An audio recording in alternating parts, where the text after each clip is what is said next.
¿Qué conexiones existen entre la francmasonería antigua y la moderna? Las evidencias históricas demuestran una continuidad de la francmasonería desde el siglo XIV hasta el siglo XVIII. Las costumbres, reglas y rituales masónicos se han mantenido similares a lo largo del tiempo, lo que nos permite creer en la unidad esencial de esta sociedad. Soy el escritor masónico William James Hugan, y les doy la bienvenida a un nuevo programa de Secretos de la Masonería.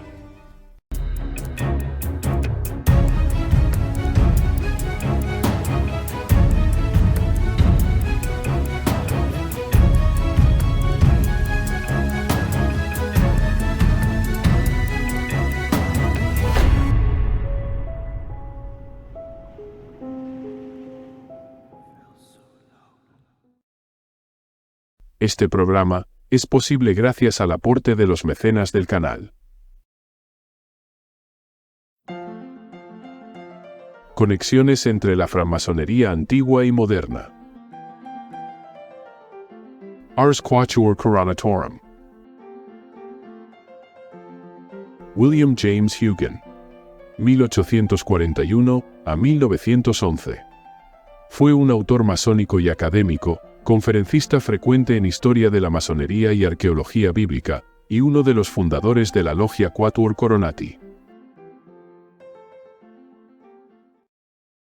Si te gusta este video, dale like y suscríbete al canal para que puedas seguir creciendo.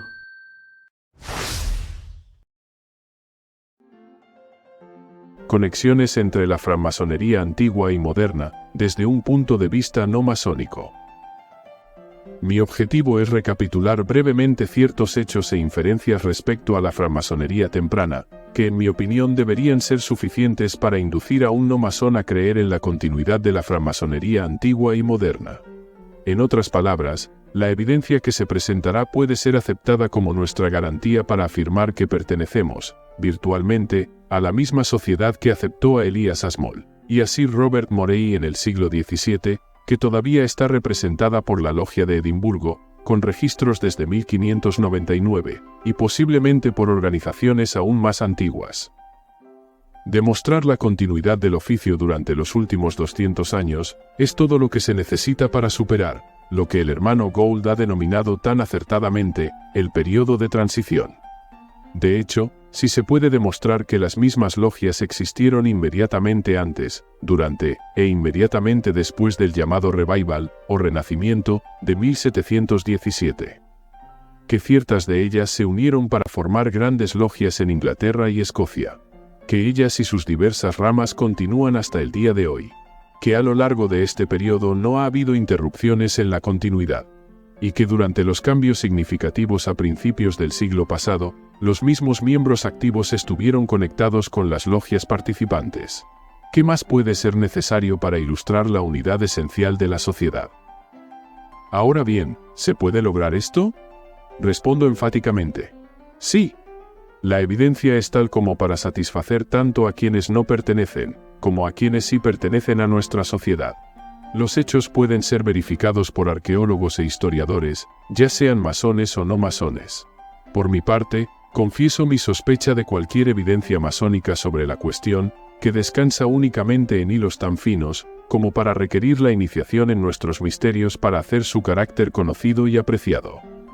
Seguramente, cualquiera que esté familiarizado con los usos habituales de los francmasones de hoy en día, no puede dejar de asombrarse con las numerosas similitudes a ellos, que se encuentran dispersos en los libros o rollos de los antiguos deberes. Según el manuscrito Halliwell, aproximadamente del siglo XIV, el maestro debía, virtualmente, ser llamado venerable. Líneas 45 a 46. Y debía ser tanto firme como fiel, línea 89, como lo es ahora. Se requería que los miembros actuaran como hermana y hermano, línea 204, amaran bien a Dios, respetaran el secreto de su logia, vivieran sin preocupaciones y conflictos, línea 374, que estuvieran obligados a jurar el mismo juramento, línea 437, y eran susceptibles de expulsión en caso de volverse refractarios. Para respetar sus antiguas reglas y ordenanzas, se les aconsejaba a orar ahora a Dios Todopoderoso, y a su brillante Madre María, para que podamos guardar estos artículos aquí, y estos puntos también, como lo hicieron los 4 santos mártires. Líneas 497 a 501. El manuscrito Cook, siglo XV, hace referencia a las leyes escritas en el libro de los deberes, línea 534, las cuales se leían a los nuevos hombres, como en los siglos posteriores, e incluso ahora se los obliga así, quienes eran advertidos de guardar el consejo de sus compañeros en la logia. Líneas 842 a 843. A este pergamino o libro se lo denomina de diversas maneras. Órdenes y constituciones de los francmasones, manuscrito Harleyan 2054. El libro de las constituciones, manuscrito Wilson, y otros títulos bien conocidos, como el de Carta del Masón. En el manuscrito Cook, se le ordenaba al vigilante que fuera trabajador, y atendiera diligentemente a su señor durante la ausencia temporal del maestro, y los oficiales y hermanos se comprometían a ser fieles al rey de Inglaterra y al reino. Líneas 926 a 927. Este valioso librito también contiene un uso temprano del término especulativo, en el sentido en que lo usamos ahora. Al describir algunos de los logros del príncipe, mencionado como el hijo menor del rey Athelstein, se afirma: porque de lo especulativo era un maestro. Líneas 623 a 624. Ahora, debe notarse que copias de los antiguos deberes han sido utilizadas en las logias, como lo demuestran los registros, hasta el siglo pasado, y tal uso de estos rollos, superponiéndose al periodo de la transición, era una parte necesaria de la ceremonia de iniciación, antes y después de la era de la Gran Logia, llevada a cabo por cuerpos de francmasones, que establecieron o posteriormente se unieron a tales órganos rectores. Y estas nuevas organizaciones continúan siendo versiones modernizadas de los libros de deberes, como introducción a reglas más acordes con las necesidades actuales de la fraternidad. Las antiguas logias, hasta hace poco, hacían la recitación de los deberes una de las condiciones primarias para la recepción legal, junto con el quórum prescripto para formar la logia. Por lo tanto, estos documentos pueden considerarse, con justa razón, como auténticos vínculos de conexión entre los hermanos de los siglos XV al XVII y aquellos del último y del presente siglo. La costumbre de tales recitaciones prevaleció, incluso cuando la membresía de una logia era principalmente especulativa. Por ejemplo, la logia de Aberdeen en 1670, cuya lista de miembros en ese año constaba de unos 39 de los 49 miembros, que no estaban conectados de ninguna manera con el oficio de la construcción. Esta logia, con registros desde ese año, todavía está en la lista, y fue una de las 100 logias que fueron invitadas a tomar parte en la inauguración de la Gran Logia de Escocia en 1736. De las 3 logias principales en Escocia en el siglo XVI, según lo señalado en los estatutos de Yo de 1599, la primera y principal era la de Edimburgo, que tiene una serie ininterrumpida de registros desde ese año hasta 1887. La siguiente segunda logia principal de Escocia era la Madre Logia Kilwinning, que sin embargo ha perdido sus registros anteriores a 1642. Y la tercera logia principal se encontraba en Stirling. Las 2 primeras aún están en la lista hasta el día de hoy. Nobles, caballeros, comerciantes y artesanos fueron iniciados como especulativos, y ocuparon cargos en tales antiguas logias. El primero registrado en actas reales fue John Boswell, escudero. Nota del traductor. El término escudero, generalmente denota un título de cortesía o respeto. Originalmente, se refería al rango feudal inferior al de caballero, es decir, un noble que trabajaba para un caballero o rey. En el siglo XVI, su significado se amplió para convertirse en un título general de cortesía o respeto hacia la clase educada y profesional. En el Reino Unido, se usa tradicionalmente en la correspondencia formal para dirigirse a hombres de la clase media alta. Boswell estuvo presente como miembro en una de las reuniones de la antigua logia de Edimburgo en el año 1600. El conde de Cassilis fue un diácono de la logia Kilwinning en 1672. Harry Elphinstone, tutor de Earth, fue maestro de la logia de Aberdeen en 1670. Y los condes de Eglinton, Errol y muchos otros nobles fueron miembros durante la misma década. Una de las logias más antiguas de Escocia, con registros desde 1674, que se encuentra en Melrose, nunca se ha unido a la Gran Logia, siendo libre e independiente desde entonces hasta ahora. Las actas de numerosas logias escocesas atestiguan que durante el siglo XVII, muchas costumbres de la fraternidad eran similares a las que prevalecen actualmente, varias de las cuales fueron hábilmente descritas por el hermano Gould en una de nuestras reuniones. Los Cowans eran masones sin la palabra. Fisgones se refería a oyentes casuales. Los honorarios debían pagarse al aceptar el cargo, y se nombraban diáconos diputados, o maestros, a los nobles que aceptaban tales cargos. Los miembros que se unían eran elegidos de otras logias. Los oficiales prestaban juramento antes de ser instalados, como ahora en Escocia. Se debían pagar tarifas en la iniciación, se cobraban cuotas trimestrales, se celebraban asambleas provinciales de logias, y se emitían autorizaciones para logias.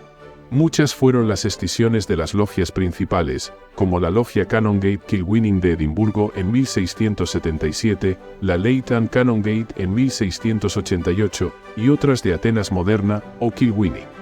La formación, sin embargo, de la logia Journeymen encontró tanta oposición por parte de los maestros de Edimburgo, que solo el brazo fuerte de la ley civil fue suficiente para permitir a los artesanos reunirse como hermanos en su propia logia.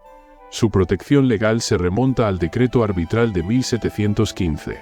Se requerían ensayos como pruebas de competencia, al igual que en días más modernos las pruebas especulativas son obligatorias antes del avance. Aunque el elemento especulativo estaba en ascenso en varias de las logias del siglo XVII, los miembros tenían que seleccionar sus marcas y registrarlas, como lo hacían los operativos, sin duda por respeto a los estatutos de Yo de 1598.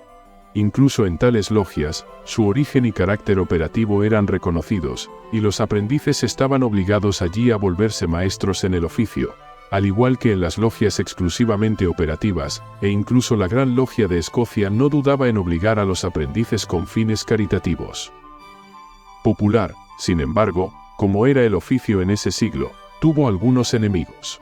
El reverendo James Annesley fue objetado porque era un francmasón, pero el presbiterio de Kelso, el 24 de febrero de 1652, vino en su ayuda, y declaró que en su juicio no hay pecado ni escándalo en esa palabra, es decir, la palabra de los masones mencionada anteriormente, porque en los tiempos más puros de esta iglesia, los masones que tenían esa palabra han sido ministros. Que masones y hombres que tienen esa palabra, han estado y están a diario en nuestras sesiones. Y muchos profesores que tienen esa palabra, son admitidos a diario a las ordenanzas. Dado que el hermano Annesley fue depuesto en la Restauración, podría asumirse que los tiempos más puros a los que se hace referencia, abarcarían desde 1560 hasta 1610, por lo que esta declaración es valiosa para el siglo XVI. La primera referencia a una iniciación en Inglaterra de un miembro especulativo, en actas reales de una logia, data del año 1641. El 20 de mayo de ese año, el muy honorable señor Robert Morey, intendente general del ejército de Escocia, según las actas, fue iniciado en Newcastle por miembros de la logia de Edimburgo que estaban con el ejército escocés. Nota: Sir Robert Morey fue uno de los fundadores de la Royal Society.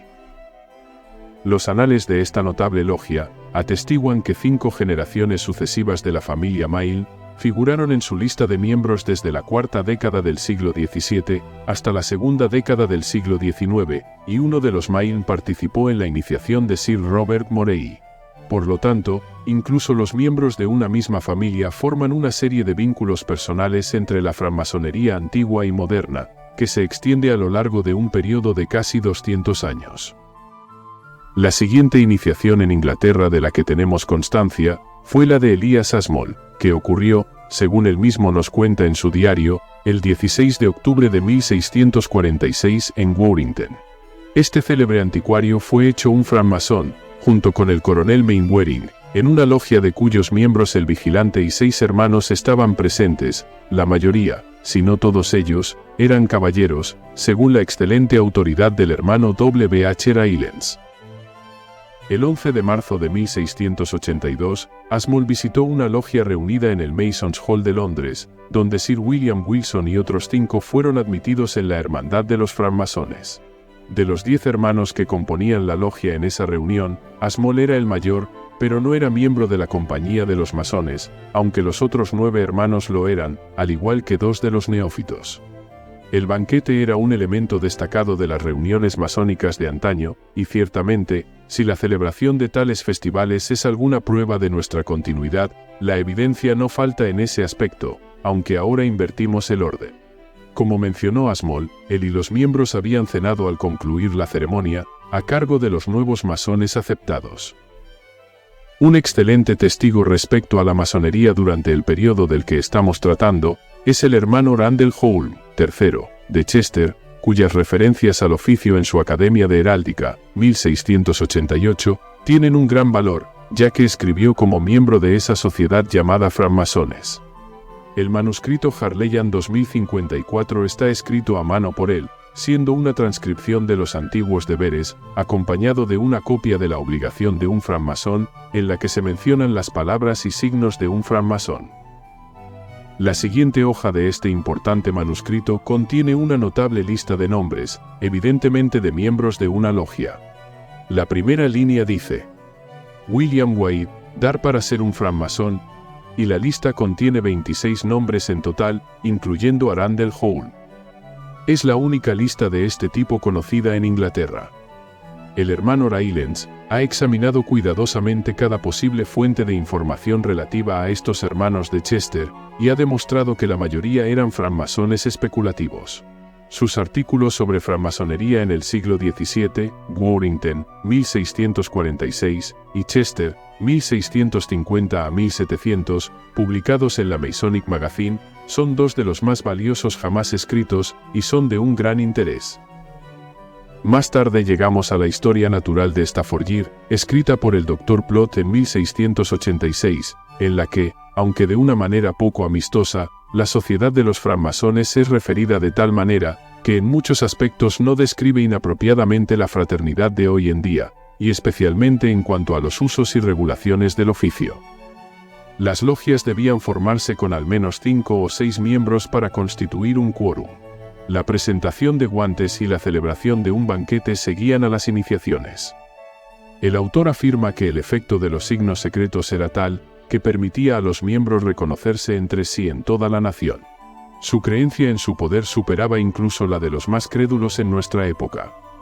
Se menciona el volumen de pergamino, llamado el Scroll, que contiene los deberes y costumbres de la hermandad. Al Dr. Plot, por lo tanto, le debemos vislumbres de nuestra sociedad en Inglaterra, en una época en que literalmente carecemos de evidencia de registros reales de logias. Las actas y rollos manuscritos de la antigua logia de York, ciertamente nos ayudan un poco, pero no mucho, ya que uno de los registros tempranos ha estado desaparecido en los últimos años. El manuscrito York de 1693 proporciona los nombres del vigilante y algunos de los miembros de la logia, posiblemente para los que fue hecho. Y numerosos manuscritos en Inglaterra contienen evidencia interna del uso de estos antiguos deberes con fines logiales. Las actas conservadas de la logia de York comienzan en 1712 y continúan hasta 1730, lo que también cubre el periodo de transición. Durante estos 18 años, la antigua logia se convirtió en una gran logia, y aunque colapsó poco después, se inauguró un renacimiento en 1761 por parte de algunos de los antiguos miembros, incluido Drake, el historiador. Luego están las actas y reglas de la logia de Alnwick, desde 1701, que claramente no es su inicio, que se extienden durante medio siglo, manteniendo los miembros su independencia a lo largo de ese tiempo. Otra logia en Gateshead, con registros desde 1725, pero sin ser autorizada hasta 1735. Y otra en Durham, con actas desde 1738, aunque su carta no fue otorgada hasta 1763. Son ejemplos, entre muchos, de antiguas logias que evidentemente trabajaban antes de la era de la Gran Logia, y sin alterar en absoluto sus procedimientos durante años, para adaptarse a la nueva dirección. Una antigua logia fue tenida en Scarborough en 1705, de la cual, salvo el nombre del oficial que la presidía, lamentablemente sabemos muy poco, excepto que, de hecho, la carta de la logia fue otorgada a sus miembros en 1729. También están las frecuentes referencias a reuniones de logias en los periódicos de principios del siglo pasado, que demuestran la amplia existencia de logias independientes en Inglaterra, Irlanda y América, algunos de cuyos miembros, al solicitarlo, fueron debidamente constituidos por las nuevas organizaciones reguladoras, con visitas entre miembros bajo los antiguos y nuevos regímenes. Había tantas, que el Tatler, en 1709, para describir el carácter de una sociedad de compañeros guapos, declara que tienen sus signos y señales como los francmasones, siendo esa, aparentemente, una ilustración bien conocida y fácilmente reconocible. Pero no necesito decir más. Las varias obras masónicas, y las historias de logias publicadas en los últimos años, cuyas transacciones se han dado a conocer, comenzando con la Logia de Edimburgo, desde 1599, por el hermano de M. Lyon, y especialmente la colosal e invaluable historia de la francmasonería por el primer vigilante de la Logia número 2076, el hermano R. F. Gould, cuyos volúmenes son el repertorio de todos los hechos conocidos de importancia con respecto a nuestra sociedad tradicional, son suficientes, en mi opinión, para demostrar la continuidad de la fraternidad. Si esto no es suficiente para satisfacer a un no masón sobre la antigüedad y continuidad de nuestra sociedad, debo renunciar al intento con desesperación.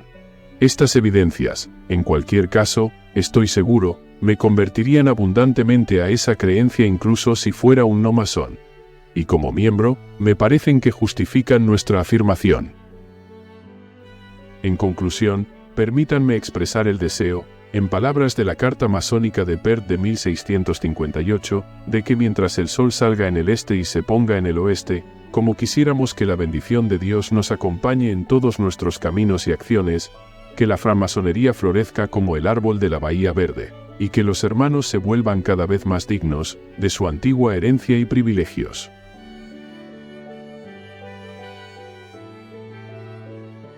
Ars Quatuor Coronatorum.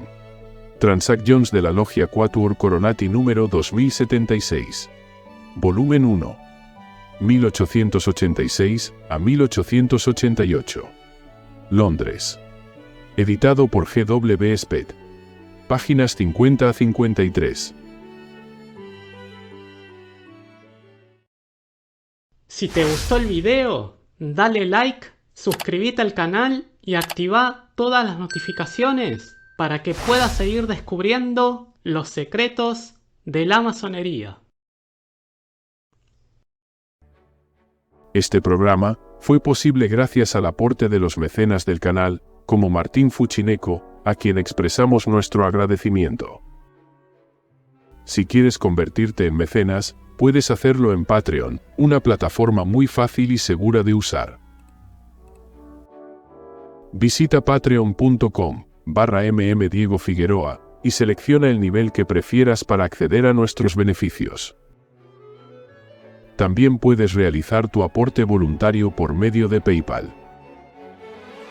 O adquirir el libro, El viaje iniciático masónico, Muerte y Resurrección, del escritor argentino Diego Figueroa. Una nueva interpretación de la masonería, que revelará el secreto iniciático que se oculta detrás de sus símbolos y rituales. Disponible en Amazon. Muchas gracias, y hasta el próximo programa.